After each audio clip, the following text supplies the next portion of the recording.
Hello beautiful পিপুল, আমি রাফি। আমি আছি এখন বাটার মোড়ে।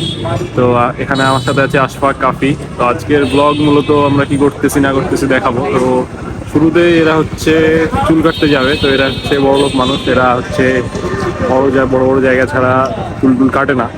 তো এরা যাবে হচ্ছে হেড শটে চুল কাটবে আশফাক, কাফি। তো আমি দেখবো, শুধু আপনাদেরকে দেখাবো কীভাবে ওরা চুল কাটে, ফেসিয়াল করে, কত কী করে। মানে বড় লোকদের বড় বড় চাহিদা, যাই হোক তখন দেখাবো। এই যে আমার পিছনে আছে কাফি আর আশফাক। চা খাচ্ছিলাম আমরা। চা খাওয়া শেষে যাবো হেডশটে। দেন তো আপনাদেরকে দেখাচ্ছি কী কী করি হেডশটে। দেন হেডশট শেষে আমরা যাবো হচ্ছে কিছু খাওয়া দাওয়া করতে। তো কী খাই দেখা যাক, আপনাদের দেখাবো অবশ্যই। তোকে দেখেন। আমি কাফি আশফাক অলকার মোড়ে বসে লেবু চা খাচ্ছিলাম। দেন লেবু চা খাওয়া শেষে আমরা যাই হেডশটে, এবং হেডশটে ঢুকতেই আশফাক মেনু কার্ড দেখতেছিল কি কি করাবে। দেন তো সে হচ্ছে একটা হেয়ার কাট, একটা ফেস ওয়াশ আর ব্রেড কাট নাই। আমি দেখতে অনেক সুন্দর না, বাট মিরর দেখলেই আমার কেন জানি মনে হয় আমি নিজেকে দেখি। আমার নিজেকে দেখতে অনেক বেশি ভালো লাগে, তাই দেখতেছিলাম। আর কাফি আমাকে দেখতেছিল যে এত দেখিস না। তো তারপরও আমি দেখছিলাম, এবং হচ্ছে আশফাক চুল কাটতেছিল। আর হেডশটের পরিবেশ অনেক সুন্দর, ফাঁকা, নিরিবিলি। তো মানে একটা অন্যরকম ফিল পাওয়া যায় এখানে বসে কাজ করাইলে। তো এরপরে আশফাকের চুল কাটানো শুরু হয়, এবং আশফাক বসে থেকে চুল কাটতেছিল। এরপর চুল কাটা শেষে হেয়ার ওয়াশ হয়। लेकिन ये साला कर क्या रहा है यहाँ पे। আশফাকের হেয়ার ওয়াশ শেষে ও যায় ফেসিয়াল করার জন্য ওপরে। দেন এখানেও মিরর ছিল, আর আমি আমাকে দেখতেছিলাম, খুব ভালো লাগতেছিল। बड़ा हरामी हो बेटा। अभी मजा आएगा ना भिड़ो। धोते जाओ धोते जाओ धोते जाओ धोते जाओ धोते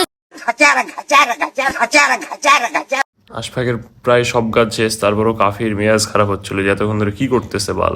চুল কাটানো শেষে আমাদের অনেক ক্ষুধা লাগছিল, তো কই যাওয়া যায় ভাবতেছিলাম। তো কাফি বললো চ সুলতান ডাইনে যাই, এবং আমরা সুলতান ডাইনে যাচ্ছি। আমি এখন যাচ্ছি সুলতান ডাইনে, আমার সাথে আছে আশফাক, কাফি। তো আমরা খাবো। বাইরে আসছিলাম বিকালে, ক্ষুধা লাগছে হঠাৎ করে, তো খাবো। তো ওরা আবার চুল কাটলো। দেন একটু যাইতেছি খাইতে, আপনাদের দেখাচ্ছি। এরপরে ঢুকে যাই আমরা সুলতান ডাইনে, এবং আমরা অর্ডার করে ফেরি কাচ্চি। অনেক दुख का खत्म नहीं होता बे। কাচ্চি অর্ডার করা অনেক সময় পার হয়ে গেছিল, তাদের ক্লোজিং টাইম ছিল, এই জন্য হয়তো লেট হচ্ছিল। তো এই জন্য কাফির মেজাজ খারাপ। এরপর আমি আর আশফাক যাই হাতটা ধুই।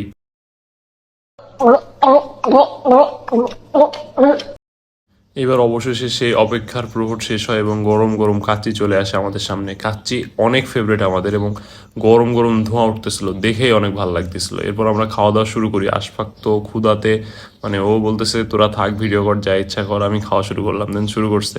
দেন তো আমি ওদের ভিডিও করা শেষে আমিও খাওয়া শুরু করি। মানে কাচ্চিটা জোস ছিল, গরম গরম খাইতেছিলাম, একদম ধোঁয়া উঠতেছিল। তো অনেক ভালো লাগছে, খাইছি পেট ভরে।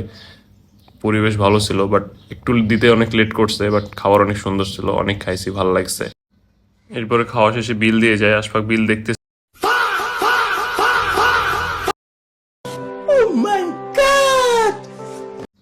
বিল দেখে আমাদের মাথা নষ্ট, কারণ ভ্যাট দিয়েছে সে 80 টাকা।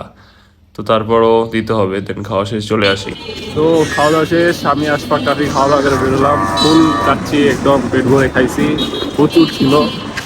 খাইতে খাইতে হাঁপাই গেছি। তো আশফাকের মেজাজ খারাপ।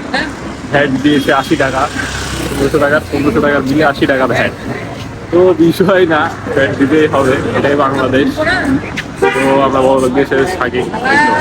তো খাইলাম, তারা চুল কাটলো আজকে, সব কিছু দেখাইলাম, ভালো লাগলো। সব মিলিয়ে সারাদিনটা ভালোই গেল। ওকে, আজকের ব্লগ এখানে এসে আল্লাহ হাফেজ। তো ওদের মেজাজ খারাপ, তো আমি তাদেরকে ঠান্ডা করি। আজকের ব্লগ এখানে এসে